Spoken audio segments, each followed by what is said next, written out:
afternoon, Outliers. How are y'all doing today? Happy Friday. I hope it has been a great day for you.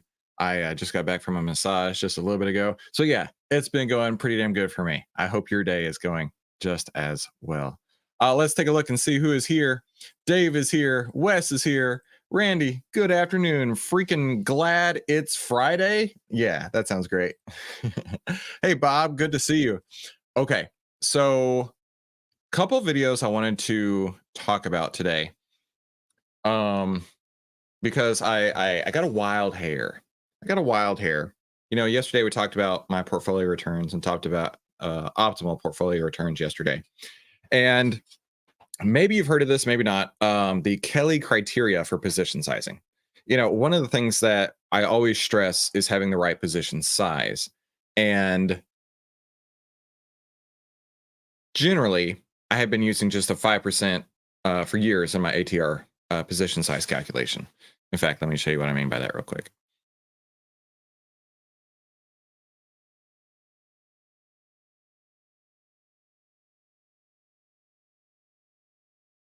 Here. I had just been using a 5% number to be conservative. And then not all that long ago, once I realized we got something special here, I just bumped that up to 7%. And this morning, you know, one of those like in the shower things pops into your mind, right? A little voice came from down from the universe. I was like, hey, why don't you look at the Kelly criterion? And I was like, oh man, it's been years since I thought about the Kelly criterion. So being a stock trading junkie nerd like I am myself, I knew exactly what that was when that thought popped in my head, but you may not. So I got you. We're going to watch a quick video about what the Kelly criterion is and why it matters. Because this is what I proposed to Mark. Because when I was going through showing my results yesterday, one thing you may or may not have picked up on was position size was roughly between 13 and 18% of my account. And that's not risk size. Risk size was capped at 5% and then capped at 7%. Two different things, right? For example, if you have a $1,000 account and you put on a trade and you're risking 5%, you're risking $50, okay?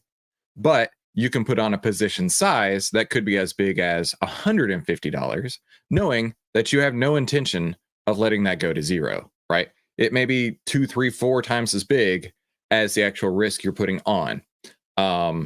So that's, let's just cover the math around this real quick in here, because I really think that I think that this has some legs, and where I'm going with this is I think I need to be trading a lot bigger, which sounds crazy, but yeah.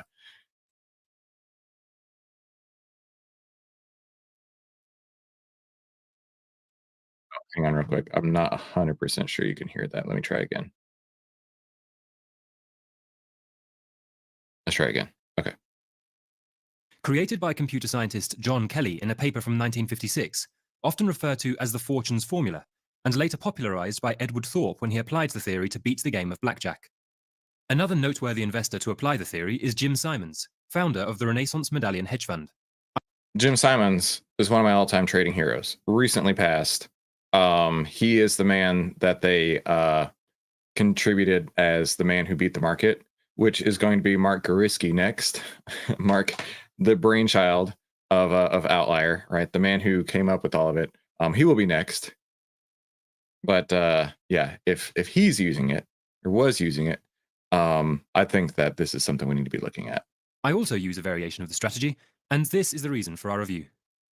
Let's take a look. And as always, please hit the like button and join our growing community below. I did have a conversation with, I believe his name is, it's not Nigel, Noel. I think his name is Noel. He and I have had a few cordials back and forth. Definitely a good channel to subscribe to called Financial Wisdom. The Kelly criterion calculation is used to calculate the optimum stake or position size for a given event, and is made up of 4 factors: the equity balance, the expected return from a winning outcome, the probability of winning, and the probability of losing. Ultimately, the Kelly criterion formula calculates the perceived edge you have over an event, and varies the stake accordingly, thereby determining the optimum stake size, or in trading terms, determining the optimum position size. Contrary to the trading community, Position size should not be a predetermined input to a strategy, but rather an output depending on each of these 4 variables. I'll apply this concept to my personal trading stats shortly, but first let's look at how it applies to a sporting event. In this example, we have 2 boxers in a tournament, Boxer A from the red corner and Boxer B from the blue corner. Boxer B is seen to have a slight advantage due to the weight difference, and as such, the odds of 1.9 offered by the exchanges suggest a 52.6% chance of winning, leaving Boxer A with a 47.4% chance of winning. However, through our own analysis, we determined that Boxer B not only has a weight advantage, but is also much more experienced, and therefore we suggest a more realistic 55% chance of winning, reflecting odds of 1.8 and leaving Boxer A with a 45% chance of winning. We decide to put money aside for the whole tournament and start with a betting bank of $1,000. With all the metrics available, we can now complete the Kelly criterion calculation and therefore determine the optimum stake. We have an expected return offered by the exchanges of 1.9, which equates to a 90-cent profit for every dollar wagered, and our analyzed true winning probability of 55% and losing probability of 45%. The equation is therefore as follows: 0.9 multiplied by 0.55 minus 0.45 divided by 0.9, which finally provides the sum of 0.05 or 5%. 5% multiplied by our betting bank of $1,000 is $50. Therefore, the optimum Kelly criterion stake is $50. Try not to be put off by all the numbers. There are calculators and spreadsheets available to calculate the figure automatically, but it is important to understand the reasoning behind the number. Had our probability been equal to the probability offered by the market, the calculation would have provided a negative figure, implying there was no edge, and therefore no reason to place a wager. Or if our probability was even higher, perhaps 60%, the calculation would have suggested a higher wager to take advantage of the higher edge. Next, we will use my trading stats as an example to show how we can apply the same Kelly principle to a trading or investing strategy. For simplicity, let's use a $20,000 equity balance. My long-term win rate or win probability of 59%, leaving my losing probability of 41%. My expected profit on risk for a winning trade is 4.04. Therefore, for every dollar I risked, I get just over $4 in profit.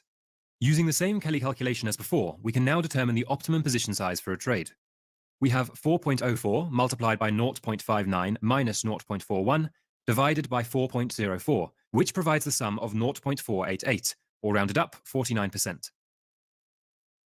Which you would never want to put 49% into a trade. Never, ever, ever. It doesn't matter unless you have a 100% win rate. Putting basically half of your portfolio into any one trade is so risky, right? Such a recipe for disaster.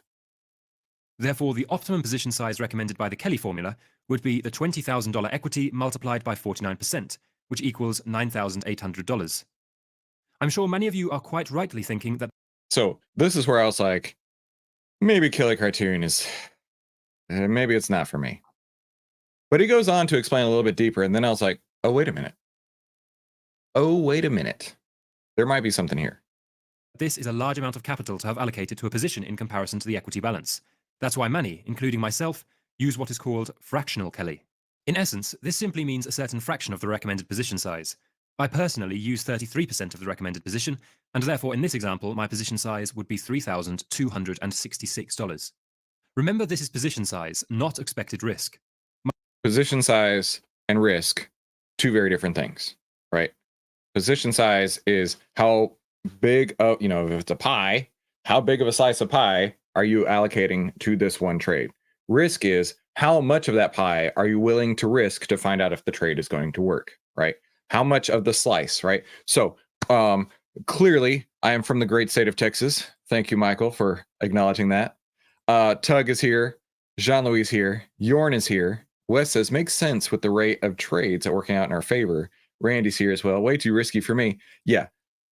So, being in Texas, one of my very favorite things in the entire world is chocolate pecan pie. My wife makes the world's best chocolate pecan pie. It's pecan pie with chocolate chips all up in there. And oh my goodness, that is my jam, right? I during Thanksgiving and Christmas, during the whole last couple of months of the year, it's like I just like have sludge going through my veins of pecan pie, right? Now imagine we take the pecan pie and we slice it into quarters, okay? So with the position size, you're taking a quarter of the pie, and that could be your position size, right? If it's $1,000 account, that's a $250 trade you're putting on, right? You're tying up $250 of capital. Now, I don't want to risk the entire pie. I don't want to risk the entire slice, right? We start with our pie as 100%. Then we get down to our slice, which is 25%. Now, having that slice on its own is a stop loss to your account, right? Because you can't lose more in the way that I trade. You can't lose more than what you've risked for that position, right? You can't put a $250 bet on and then lose 500. You can't do that. It doesn't work because of the options, okay? Because of the options price. You can't lose more than you've made whenever you're buying an option. Now, I don't want to lose the entirety of that slice. So I'm willing to put, maybe a half of that slice at risk, maybe a quarter of that slice at risk, right? So maybe it's really down to 12.5% of my account that's at risk.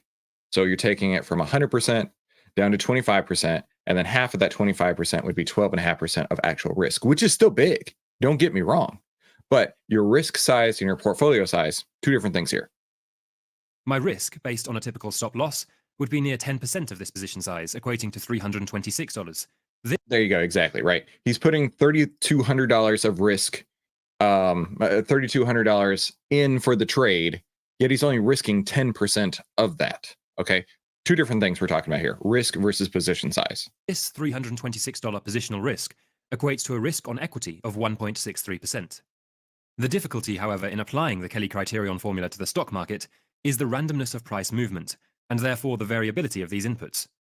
The game of blackjack, on the other hand, has factors that are fixed. For example, the number of cards in a deck is fixed at 52.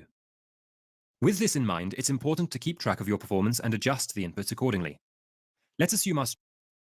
It's important to keep track of your performance in spreadsheets like we do. Okay, so that was my whole lead in, and I wanted to get over to here, right? We talked about this yesterday. This is my ideal returns for the year. This is only the trades that were set up with master key. No other trades were added. No other trades were excluded. If they had the master key, they stayed on. If they didn't have their master key, they're excluded from this risk, right? Now, looking at this is unbelievable numbers, right? 105.96%, 81.82% win rate. So I started running the position size number, and this is with the 7% position size here. Started running this, and I'm like, okay, Kelly criteria in this case came out to 69.27% per trade, right?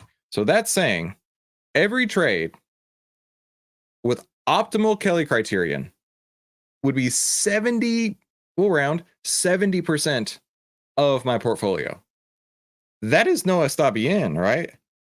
So I'm like, that I cannot logically put 70% into any trades.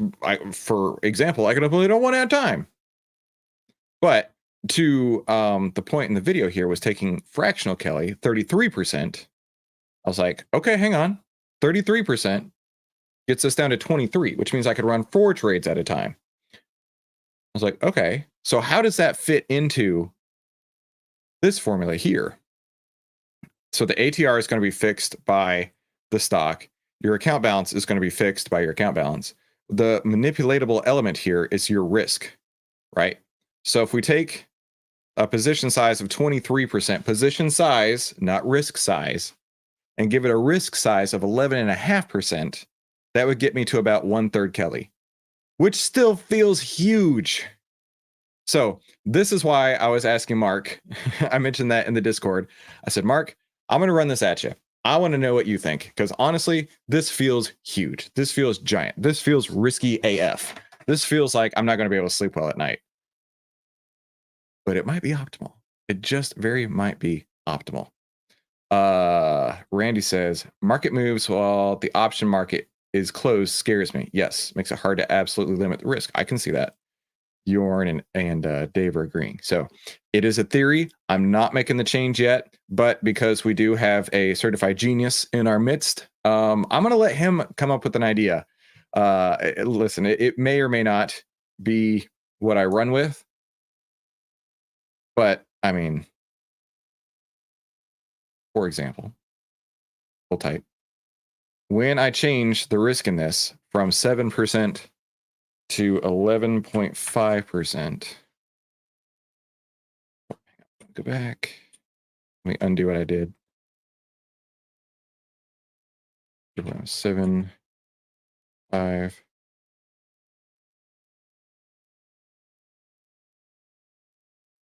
That puts the returns instead of 106% to 220%, which is honestly like unbelievable. Nothing's changed other than position size. Same winners, same losers. So it is a thought I've had. It's not something I'm doing yet, but it is on my radar because 81, nearly 82% win rates. This is game changing. This is world changing. And we are really, really, really fortunate to be a part of this. Let's jump right into our market analysis. Speaking of fortunate, I'm fortunate that you came back. Welcome to the Outlier Trading Room. This is smart trading made simple. This is where we save time, make money, start winning with less risk together as a team.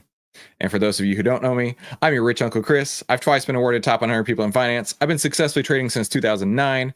I'm a partner with OVTLYR, and this is my style of trading using OVTLYR that I call the golden ticket trading strategy. So how does OVTLYR work? It's a 4-step process. Number 1, OVTLYR monitors how investors are reacting to changing market conditions, news, price movements, and the economy. Number 2, OVTLYR determines if investors are acting irrationally greedy or fearful, and by how much. OVTLYR gives buy and sell signals when these irrational behaviors reach an extreme. And number 4, allows you to get into the stock before the OVTLYR move happens. And let's jump right into our member highlight for today. Ooh, y'all are blowing up the Discord, and I am loving it. This is awesome. So let's see. Over the last 24 hours, Mark decided to write a novel on the Discord here. So if you have like 17 hours to read a single Discord post, go for it. Let's see here. Sebastian's giving some high fives because I did let everybody know that I was asking Mark to take a look into the position sizing theory I had. Doesn't mean I'm going to do it, but at least I'm having the conversation. Oculus was talking about asking Mark to share some of his insights. Yeah, and he is 1000% the brain of the team, no doubt about it. And then over in the share your big wins section, we had quite a lot going on. Looks like KX Chan started off today. This is such a cool endorsement of OVTLYR. Let me read this to you like as a perfect quote. KX Chan says, "I'm a young trader. I spent thousands learning trading in 2016, but I didn't have many winning trades. I gave up after a year. However, in April this year, I started trading on my own based on what I learned previously. Unfortunately, my losses were greater than my winnings. As you can see, my year-to-date performance went negative, as low as -9% until the past month." I think you know where this is going. Until the past month. I started following the OVTLYR golden ticket strategy, and you can see in the past month, my performance went from red to green. Now, I know this is nothing compared to successful traders, but at least I learned to think logically and patiently with this channel. Thumbs up to OVTLYR. And he's a person diagnosed with ADHD. He can clearly lose focus if he spends hours setting up trades. I can't engage in medium and long-term trading due to my ADHD condition. The best thing about OVTLYR is that I only need to spend 10 to 15 minutes a day setting up trades without needing many screens. The outcome is much better than spending hours for nothing. Man, what a cool endorsement there. I was so stoked to read that.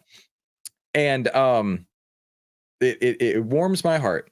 It tells me I'm on the right path. It tells me we're doing something right when you guys are letting us know just how much better your life is because you use OVTLYR, right? And to his point there, right? He can trade in 10 to 15 minutes a day. I built my whole life and brand around 10-minute stock trading, right? I started a 10-minute stock trader in 2017. And that was my whole thing, is that you don't need to spend hours a day. You don't need to spend all this time searching, looking at charts. Man, I've talked to some traders that, and Minervini's this way too. He'll spend hours a day looking at charts and then hours on the weekend looking at charts. And I can't do that. I got other things to do. I got a life to live, right? For those who spend all that time on charts, I just feel like they're just wasting all their time. By having a tool like OVTLYR, it just gets delivered. It's on a silver platter. Like, here you go. Here's the best trades in the market. Why don't you take them? So that is so cool. Dave's also talking about all the money he's making. And I did have a thought. I was driving over to Costco and I saw this and I was like, oh my God. So I'm texting while driving, like, Dave, please don't do this. In fact, you'll see my note here in a moment. Congratulations to Dave on that. And Leo says he's currently at 27.28%. So he's actually up higher than me for the year, which is awesome. Following the OVTLYR signals, wins last week in Scene, Energy, Light, and Timus. And he also lost on WPM. But look at this, right? How cool is this? He locks it in and doesn't have a losing month, just like I haven't had a losing month since we figured out the master key. How freaking sweet is that? Congratulations, Leo. So what I was saying, Dave, this is a super risky game that I've lost a ton of money on, and I would not recommend doing that strategy. I'll explain more in the trading room today. Glad you won, but be really careful. Okay. He says this trade is not without significant risk. These are calculated wide entries. Chris is absolutely right. It's playing with fire. Okay, here's the deal. Is that when you do a spread, let me pull this up. And Dave, this is not a criticism to you. This is Chris telling story time. You might even find me talk. In fact, if you look hard enough, you're going to find me talking about iron condors on the internet, without a doubt. The problem, here's a perfect example. The problem with an iron condor is that while it sounds great that the stock, imagine the stock is at 45 right now, it can move up to 50, it can move down to 45, it can move back and forth, whatever. And as long as it stays within this range, hey, look, I can make money. So I can go up and go down and go nowhere. I make money all day, every day. The problem here, which should be very obvious from this example, because this is what it's like. In this case, it's a $5 wide spread. The most this could make is $100. The most, it can't make more than this. The most it can lose is $400. Okay. A 4-to-1 risk to return is awful. You never want to be in a position where you are risking more than you could ever make, right? Because with the long calls that we buy strategically, right? I don't know how much it's going to end up being, but for every $1 I risk, I'm making at least $1.50. Okay. Which honestly could be a lot bigger. A lot of people talk about how they make 3, 4, 5x for every $1 they risk. But this is where I went wrong, right? This is where my story was that I forget what year it was, but at the end of the year, I looked at my performance and I had an 86% win rate. It was awesome. 86% win rate. But I was losing money hand over fist. It was like my account was just evaporating. It's like, where is it going? How can I win? How can I be such a winner yet be a loser? That was my life. How can I be such a winner with the 86% win rate, but a loser on balance at the end of the year? And it was this. And not only that, but it was also taking those super risky 0 and 1 day DTEs, right? Specifically, my very best example of why I will never do this again was it was a Friday. In fact, let's figure this out real quick. What year? Original theatrical release date of what's it? The It movie. 2017. It was in September of 2017. I went to go watch the It movie, and I had one of these 0 DTE options, iron condors on. Okay. Now imagine I'm alone, middle of the day, kids are at school, doing my thing. And I'm looking at my phone. I'm looking back at the screen. I'm looking at my phone. I'm looking at the screen. And I'm thinking to myself, why did I do this? I put on the 0 DTE trade, thinking I'd go to the movies, I'd come back, I'd make money. But then I'm watching as this trade is just working against me minute after minute, hour after hour. And by the time the movie was out, I was disgusted at myself because I didn't watch the movie at all. I just watched my phone. Freaking pissed. Why? So that strategy may work for some people, but I can tell you one guy that it never worked for, right? It never ended up working for me because while I was winning, I was also losing. And then Wes came through. Wes came through clutch. I used to be a credit collecting tasty trader until all my profits vanished in Volmageddon of 2018. Since then, I've been flat in the longest bull market in history. Until now, since I found OVTLYR a month ago and started making money a month ago, I bet. This was me. I personally know, what's his name? The bat, Batista there. Yeah, I can't remember his first name all of a sudden. Jim Schultz was my personal trainer for a while. I'm on speaking terms with Tom Sosnoff. I know the Tasty Trade people. I know them very well, and they know me. And I have purposefully not ever brought up the fact that what they taught was such a losing strategy for me that it took me years to overcome. But Wes, I was there, probably watching the same shows you were, Tony Batista, probably watching the same episodes you were, thinking I was a genius. Like I say, I was winning, yet at the same time, losing. I was winning like crazy and losing hand over fist. Brian says, what if you put 100% in just the winners? Dude, I would be running for the White House. Randy says, you really are Texas gunslinger. Great insight from Mahesh today and Mark's War and Peace Discord post. Dave says, I don't take it as criticism. Yes, I've watched your videos on them. Oh, very good. Yeah. So you've seen me talk about it. Condors scare me. Imagine I have a condor on save to. Oh, speaking of, let's go. Let's go check out save. Isn't save Southwest Airlines? No, that's Love. Ooh. How much is this down? 24% right now. Good gravy. But then again, if I were to do anything with save, right? The 10, 20, 50 is pointing down. So you could have bought puts on it, right? You could have, let's see, was there an outlier signal here? No. Oh, wait a minute. I've been logged out. Don't you dare look at my password. Okay. Pineapple 420 69 69. There we go. Save.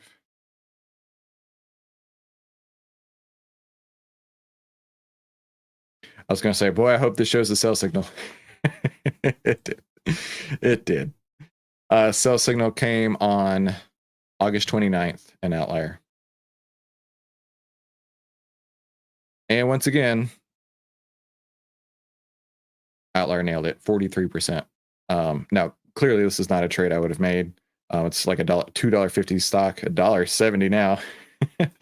But yeah, pretty awful. Let's go back to the chat here. Dave says, I won't trade one day over the weekend. Way too risky. That's like eating sushi. So I studied abroad in Mexico City in 2008. And I remember walking into the Mexico City airport, and there was this big sushi stand right there. And I looked at my crew and I was like, there is 0% chance I'm going to be eating Mexican sushi from the Mexico City airport. 0 chance. I ended up getting Montezuma's Revenge anyway, and it was awful.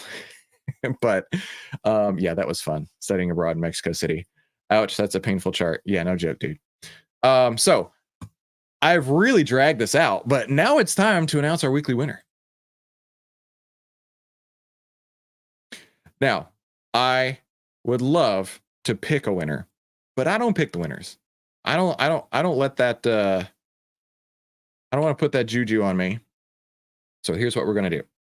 I'm going to go through this post real quick, add in all our winners. Dave has specifically sent me a DM saying, don't include me this week. So no problem, Dave. Alex won last week, so Alex can't win again. So all you got to do is post in the share your big wins section of the Discord, then you're entered to win. So you've got Leo F. You've got KX Chan. You've got Dave, who decided to abstain, then Leah Wargs, L Wargs, and Wes. All right. So making sure I didn't forget anybody.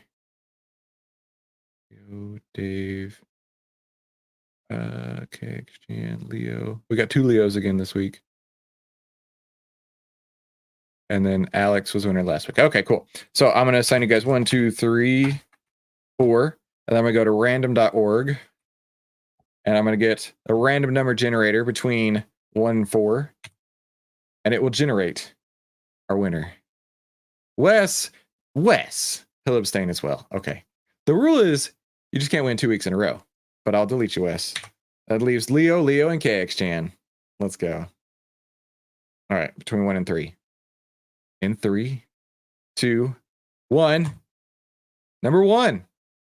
That is Leo F. Hey, congratulations, Leo F. I'm not sure if he watches the live stream, but I am sure that he won this week. Congratulations, Leo Wes. Reply, or Leo F, not Leo Wes. Congratulations at Leo F for being this week's winner.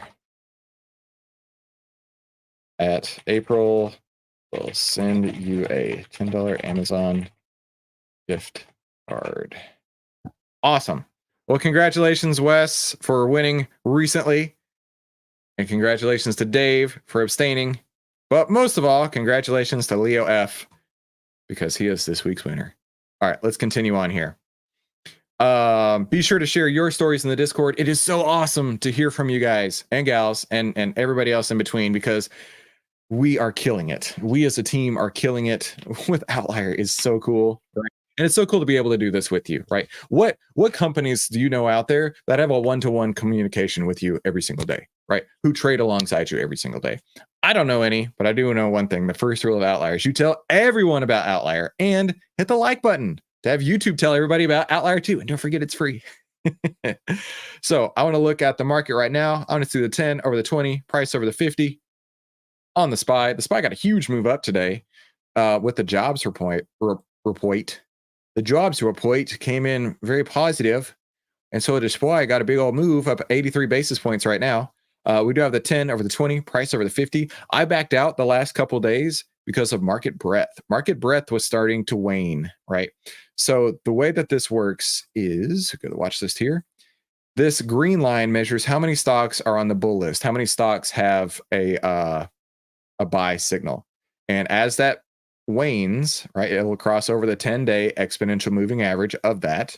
So we have a bearish cross down here, right? So there's 13 new on the bull list today and 80. That's a lot. 80 new on the bear list today. So OVTLYR has something brewing in the background, and it says, listen, the market is selling off. We may not see it here on the reflective in the price, but the internals are getting weaker and weaker with an 80 names move right now on the bear list. That's quite a big move.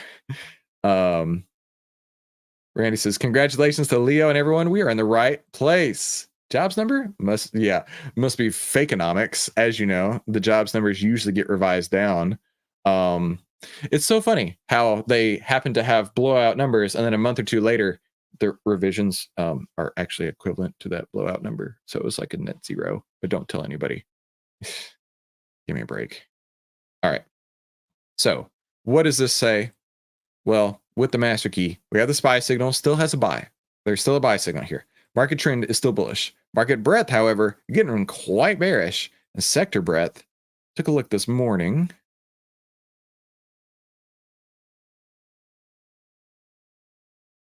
And there's only one. Staples is the only sector that's showing bullish right now. Everything else is showing bearish. So I would not be buying anything at the moment. Sebastian's here. Can't really follow the live stream. We'll watch on the weekend. Friday night's kind of a bad time for, well, they're going to move out of Germany, and then it won't be Friday night. It'll be 2:51 here in Texas. Come on now. We got a good old German population here. We'll be glad to take you here in the great state of Texas. So I will not be trading, but I did have a lot on my mind today, right? We talked about position sizing. We talked about risk. I shared some stories about why I like to share stories, because I have done some really bonehead things with trading, and I don't want you to do that. Okay, learn from my mistakes, learn from my hundreds of thousands of dollars that I've lost doing this, so that you don't have to do that, if that's okay with you, right? And thank you so much for being an outlier. We literally could not do this without you, and every single day we want to pay you back by helping you save time, make money, start winning with less risk together as a team. Don't forget, you can get access to the Outlier annual plan for just 90 cents a day, only $3.29 for the year. But let us know if you need anything in the Discord, right? The Discord is such a great place where we can help you out any chance that we get. And the first rule of Outlier is you tell everyone about Outlier. Like I say, make sure you hit the like button so everybody else knows about it as well, and have an incredible weekend. Thanks so much for being an Outlier. Talk to you again on Monday. Talk soon.